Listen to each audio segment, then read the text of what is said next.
السلام علیکم ورحمۃ اللہ وبرکاتہ۔ مکرم و محترم ناظرین گرامی، اللہ تعالیٰ نے ایک جگہ ایسی بنائی ہے جہاں راحت ہی راحت ہے، آرام ہی آرام ہے، سکھ ہی سکھ ہے، اور وہ ہے جنت۔ وہاں تکلیف کا، دکھ کا، بیماری کا، پریشانی کا نام و نشان ہی نہیں ہے، گزر ہی نہیں ہے۔ اور دوسری جگہ اللہ نے وہ بنائی ہے جہاں پر دکھ ہی دکھ ہے، تکلیف ہی تکلیف ہے، پریشانی پریشانی ہے، جہاں راحت و آرام کا نام و نشان نہیں، اور وہ ہے جہنم۔ یہ سب تو مرنے کے بعد ہے۔ ہم لوگ دنیا میں مرنے سے پہلے اللہ تعالیٰ نے اس طریقے سے اس دنیا کا نظام چلایا ہے کہ یہاں راحت بھی ہے، یہاں تکلیف بھی ہے، یہاں پریشانی بھی ہے، یہاں راحت بھی ہے، یہاں خوشی بھی ہے، یہاں غم بھی ہے، یہاں دکھ بھی، درد بھی ہے، اور یہاں پر راحت و آرام بھی ہے۔ اور جب انسان دکھ میں ہوتا ہے اس کا اثر بھی چہرے پر ظاہر ہوتا ہے، اور انسان اگر کسی خوشی میں، راحت میں، آرام میں ہوتا ہے تو اس کا اثر بھی چہرے پر ظاہر ہوتا ہے۔ اب ہم کو اللہ تعالیٰ نے جو شریعت دی ہے، اللہ تعالیٰ نے ہمیں جس امت میں پیدا فرمایا ہے، ہمارے جو رہبر کامل ہیں، ہمارے جو انسان کامل ہیں، ہمارے نبی صلی اللہ علیہ وسلم نے دکھ میں بھی سکھ میں بھی کیسے ہمیں رہنا ہے، کیسے ریئیکٹ کرنا ہے، ہمیں لوگوں کے ساتھ کیسے ٹریٹ کرنا ہے، لوگوں کے ساتھ کیسا پیش آنا ہے، اس بارے میں ہمارے نبی صلی اللہ علیہ وسلم سے قولاً وعملاً ارشادات منقول ہیں۔ ہمارے نبی صلی اللہ علیہ وسلم کیا دکھ میں نہیں ہوتے تھے؟ ہمارے نبی صلی اللہ علیہ وسلم کو کیا کبھی کوئی تکلیف نہیں پہنچتی تھی؟ ہمارے نبی صلی اللہ علیہ وسلم پر تو کیسے ظلم کے پہاڑ توڑے گئے، ہمارے نبی صلی اللہ علیہ وسلم کو تو کتنا ستایا گیا۔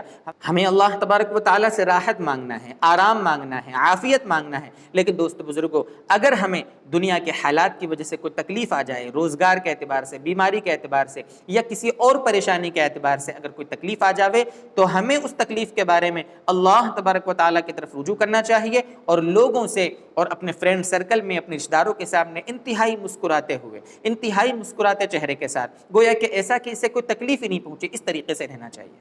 ہمارے نبی صلی اللہ علیہ وسلم کان متواصل الاحزان، باقاعدہ روایتوں میں صحابہ نے بتایا اس طریقے سے ہمارے نبی صلی اللہ علیہ وسلم ہمیشہ غمگین رہتے تھے، دائم الفکرہ، آپ کو ہمیشہ ٹینشن رہتی تھی۔ لیکن دوستو بزرگوں، صحابہ کرام رضی اللہ عنہم یہ بھی فرماتے ہیں کہ اتنا سب ٹینشن ہونے کے باوجود آپ صلی اللہ علیہ وسلم ہمیشہ اپنے دوستوں میں، اپنے صحابہ میں، اپنے بیوی بچوں کے سامنے ہمیشہ مسکراتے ہوئے پیش آتے تھے۔ میں آپ کے سامنے 4 خوبصورت احادیث اس بارے میں پیش کرتا ہوں۔ بخاری شریف کی روایت ہے، حضرت جریر بن عبداللہ رضی اللہ عنہ سے روایت ہے، روایت کا نمبر ہے 6089۔ حضرت جریر بن عبداللہ بجلی رضی اللہ عنہ فرماتے ہیں، ما حجبنی النبی صلی اللہ علیہ وسلم منذ اسلمت، جب سے میں اسلام لایا نبی اکرم صلی اللہ علیہ وسلم نے کبھی مجھے اپنے پاس آنے سے نہیں روکا۔ اور دوسرا جملہ فرمایا، وَلَا رَآنِي إِلَّا تَبَسَّمَ فِي وَجْهِهِ، اور جب بھی اللہ کے نبی صلی اللہ علیہ وسلم نے مجھے دیکھا تو آپ نے مسکراتے ہوئے ہی مجھے دیکھا۔ کیا آپ صلی اللہ علیہ وسلم کی وہ ادائیں ہوں گی؟ حضرت عبداللہ بن حارث رضی اللہ تعالیٰ عنہ سے روایت، ترمذی کی روایت، روایت کا نمبر ہے 3641، فرماتے ہیں کہ ما رأیت اکثر تبسما من رسول اللہ صلی اللہ علیہ وسلم، کہ میں نے نبی اکرم صلی اللہ علیہ وسلم سے زیادہ کسی کو مسکراتے ہوئے نہیں پایا، کسی کو مسکراتے ہوئے نہیں دیکھا۔ دوستوں کی محفل میں آپ مسکراتے تھے، ترمذی شریف ہی کی روایت ہے، روایت کا نمبر ہے 2850۔ حضرت جابر بن سمرہ فرماتے ہیں کہ میں نے نبی اکرم صلی اللہ علیہ وسلم کے ساتھ 100 مرتبہ سے زیادہ بیٹھکیں کی ہوں گی، یعنی نبی کریم صلی اللہ علیہ وسلم کی نشست میں بیٹھنے کی مجھے تقریباً 100 مرتبہ سے زیادہ سعادت حاصل ہوئی۔ میں آپ کے پاس بیٹھا، آپ کی مجلس میں بیٹھا۔ فرماتے ہیں آگے، فَكَانَ أَصْحَابُهُ يَتَنَاشَدُونَ الشِّعْرَ، آپ کے جو صحابہ تھے وہ شعر کہتے تھے، شعر گوئی کرتے تھے، مجلس میں شعر کہتے ہیں لوگ۔ اور وَيَتَذَاكَرُونَ أَشْيَاءَ مِنْ أَمْرِ الْجَاهِلِيَّةِ، اور جاہلیت کے امور میں سے، جاہلیت کے اعمال اور جاہلیت کے کاموں میں سے کسی بات کا ذکر فرماتے تھے، اور فرماتے ہیں کہ اللہ کے نبی اس مجلس میں ہوتے، اللہ کے نبی خاموش ہوتے، فَرُبَمَا يَتَبَسَّمُ مَعَهُمْ، بس اوقات اللہ کے نبی صلی اللہ علیہ وسلم اپنے صحابہ کے سامنے مسکرا دیا کرتے تھے ایسی مجلسوں میں۔ یہ ہمارے نبی صلی اللہ علیہ وسلم کی اپنے صحابہ اور اپنے دوستوں میں یہ عادت تھی آپ صلی اللہ علیہ وسلم کی۔ ترمذی شریف کی روایت ہے، اللہ کے نبی صلی اللہ علیہ وسلم نے فرمایا، تبسمک فی وجہ اخیک صدقہ، کئی روایتوں میں یہ بات موجود ہے۔ اللہ کے نبی نے فرمایا کہ اپنے جو بھی آپ کا بھائی ہے ایمان والا، اس کے سامنے خندہ روئی کے ساتھ ملنا اور مسکراتے ہوئے اس کے پاس آنا، مسکراتے ہوئے اس سے ہم کلام ہونا، یہ صدقہ ہے، اس میں صدقے کا ثواب ملے گا۔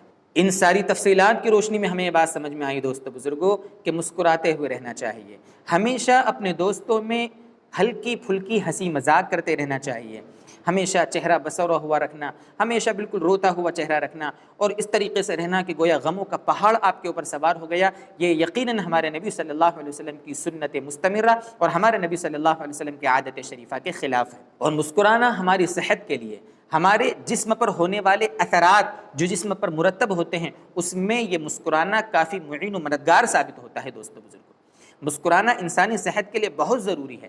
اگر آپ ایک ڈاکٹر ہیں، اگر آپ کے پاس کوئی پیشنٹ آیا ہے، آپ مسکرا کر اس سے دو بات کر لیں گے تو اس کی تو آدھی بیماری وہیں ختم ہو جائے گی۔ آپ اگر کوئی ٹیچر ہیں تو آپ اپنے اسٹوڈنٹ کے سامنے آپ مسکرا کر بیہیو کریں، ان کے ساتھ اس طریقے سے ٹریٹ کریں، اس طریقے سے مسکراتے ہوئے ہنستے کھیلتے ان کو پڑھا دیں کہ بات ان کو آسانی سے سمجھ میں آ جاوے۔ آپ اگر باس ہیں تو آپ کی ماتحتی میں جو کام کرنے والے امپلائی ہیں، جو کام کرنے والے ورکرز ہیں، آپ ان کے ساتھ مسکراتے ہوئے پیش آئیں۔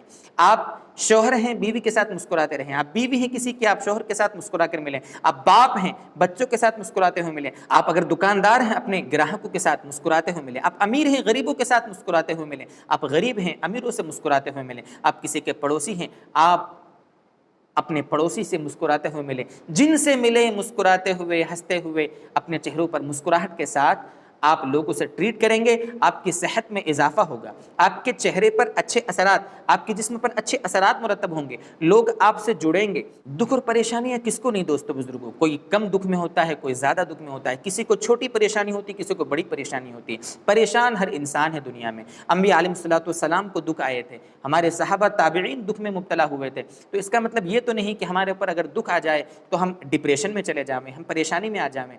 تاروں کو دیکھیں کس طریقے سے وہ اندھیرے میں جھلملاتے ہیں، اب پھولوں کو دیکھیں وہ کیسے کانٹوں کے درمیان سے مسکراتے ہوئے کھل جاتے ہیں۔